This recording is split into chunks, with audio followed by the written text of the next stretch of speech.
அளவற்ற அருளாளனும் நிகரற்ற அன்புடையவனுமாகிய அல்லாஹுவின் பெயரால். முகமதே, உமது இறைவனிடமிருந்து உமக்கு அறிவிக்கப்படுவதை நீர் பின்பற்றுவீராக. அவனைத் தவிர வணக்கத்துக்குரியவன் யாரும் இல்லை. இணை கற்பிப்பவரை புறக்கணிப்பீராக. அல்லாஹ் நாடியிருந்தால் அவர்கள் இணை கற்பித்திருக்க மாட்டார்கள். உம்மை அவர்களுக்கு காவலர்களாக நாம் ஆக்கவில்லை. அவர்களுக்கு நீர் பொறுப்பாளரும் அல்ல. அல்லாஹுவையன்றி யாரிடம் அவர்கள் பிரார்த்திக்கிறார்களோ அவர்களை ஏசாதீர்கள்.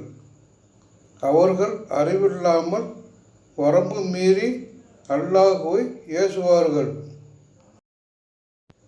இவ்வாறே ஒவ்வொரு சமுதாயத்திற்கும் அவர்களது செயலை அழகாக்கி காட்டினோம். பின்னர் அவர்களின் மீளுதல் அவர்களின் இறைவனிடம் உள்ளது. அவர்கள் செய்து கொண்டிருந்தது பற்றி அவன் அவர்களுக்கு அறிவிப்பான்.